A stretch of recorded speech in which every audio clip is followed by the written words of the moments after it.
Let's talk about the US government's sudden whiplash-inducing decision to drop a slew of tariffs on December 11, 2025. For years, tariffs were the centerpiece of America First, meant to bring back jobs and punish rivals. Then, out of nowhere, the government suspended many of these tariffs indefinitely.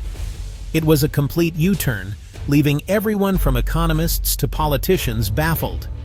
The narrative had always been, tariffs good, foreign stuff bad. Now it's as if the doctor just shrugged and said, let's try not doing that anymore. Years of political capital and endless speeches about protecting American industries, gone overnight. It's like the villain in a blockbuster movie suddenly giving up and becoming a gardener. This wasn't a calculated retreat. It was a panic move, a frantic pull of the emergency brake. The official line? Evolving economic conditions. Translation: this is hurting us more than them. The real story is messier. A tale of unintended consequences, economic reality, and the fact that you can't start a food fight with the world and expect to stay clean. So, why the sudden change? Let's dig in. What's a tariff? Think of it as a bouncer charging foreign goods to enter the US. The idea: make imports pricier so Americans buy domestic. In reality, the cost just gets passed to you. Tariffs were supposed to punish other countries, but they ended up punishing American consumers and businesses. It's like setting your own lawn on fire to annoy your neighbor. Tariffs hit not just finished goods, but raw materials and components essential for US manufacturing. Suddenly, American companies faced higher costs, so they raised prices. The policy meant to help US manufacturing actually made it more expensive to manufacture here. The government's U-turn was an act of desperation, not strategy.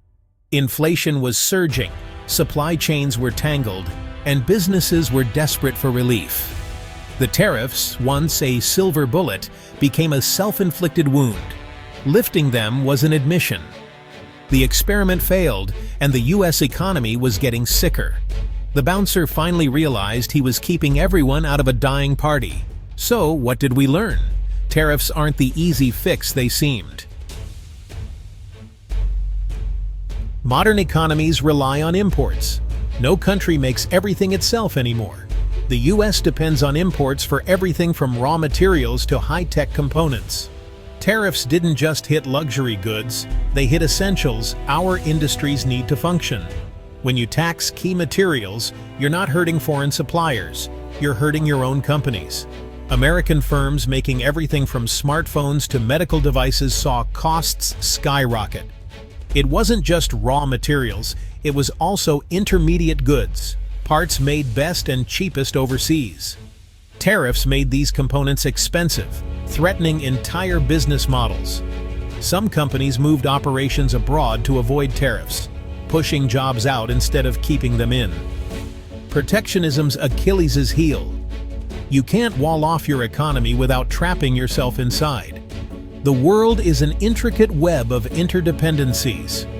Dropping tariffs was a painful acknowledgement. You can't win a trade war when you're fighting your own supply line. The US needed imports to keep factories running and innovation alive. The tariff reversal was overdue reality check. Let's talk inflation, the monster in the room. Prices for everything soared, and tariffs poured gasoline on the fire. When imports get pricier, those costs land in your lap at the checkout. Everyday goods, washing machines, furniture, even soup cans, became more expensive. Tariffs acted as a regressive tax, hitting lower and middle-income families hardest. Businesses faced a choice: eat the cost or pass it to consumers, fueling stagflation. The uncertainty made companies hesitant to invest or hire. The promise of a manufacturing boom never materialized. Instead, we got higher prices and a sputtering economy. Political speeches can't drown out the pain when people can't afford groceries. In the end, the wallets of millions screamed louder than Washington's rhetoric. Supply chain isn't just jargon. It's the invisible network keeping our world running. Tariffs threw a wrench into this system, causing chaos and delays everywhere. Companies scrambled to reconfigure supply chains, but you can't just move factories overnight. The result? Bottlenecks, shortages, and skyrocketing costs. Shipping rates soared, and inefficiency reigned. The dream was to force manufacturing back to the US, but mostly, companies just shifted suppliers to other countries. Jobs didn't return, they just moved from China to Vietnam or Mexico. The tariffs didn't fix the supply chain, they broke it and made everything more expensive. The reversal was an admission. We created a global traffic jam and had to clear our own roadblock.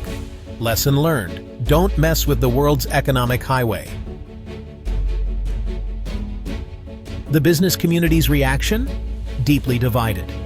Some domestic industries, like steel, loved the tariffs and felt betrayed by their removal. They warned of plant closures and layoffs, blaming the government for caving. But the vast majority, manufacturers, tech firms, retailers, hated the tariffs. For them, tariffs were a sledgehammer to their bottom line, causing higher costs and endless headaches. The reversal brought overwhelming relief and hope for stability. Industry groups praised the move as a return to sanity and competitiveness. For most, the tariff experiment was a costly failure. Lifting them was a desperately needed course correction. Globally, the tariff reversal was met with relief and a bit of skepticism. Allies welcomed the move, hoping for renewed cooperation after years of strained relations. Retaliatory tariffs began to lift, signaling a possible end to the trade war era. But trust was damaged. Even friends are wary of future US policy swings. China's response was cautious. They saw the reversal as a tactical retreat, not a change of heart. The world learned the US can pivot on a dime, so partners are hedging their bets. Many countries are diversifying trade away from the US, just in case. The hugs are real, but so are the side eyes. Relief is mixed with wariness about what comes next. With tariffs gone, is it back to free trade and global harmony? Not so fast. This reversal raises big questions about America's future trade policy. Optimists hope for a return to global cooperation and smarter, targeted trade actions. The pain of protectionism may make policymakers more cautious in the future. But the political pressures that led to tariffs haven't disappeared. As soon as the economy stabilizes, protectionism could return. The tariff toolbox is still in Washington, ready for use. The future may be a pendulum, swinging between free trade and protectionism. This uncertainty makes partners wary and encourages them to look elsewhere. America's trade path is anything but straight. So, what's the takeaway from this abrupt policy U-turn? It's a humbling lesson in the limits of economic power and the dangers of easy answers. Economic reality always wins. No decree can override supply and demand. The idea that tariffs could rewire the global economy was a fantasy. The real cost was paid by ordinary Americans and small businesses, not foreign governments or politicians. Tariffs were a tax on Americans, plain and simple. This is a cautionary tale about the appeal and failure of simplistic solutions. Even the world's largest economy can't bend the globe to its will. The U-turn wasn't strength, it was an admission of failure. Maybe next time leaders will remember the black eye from this trade war, though that might be wishful thinking.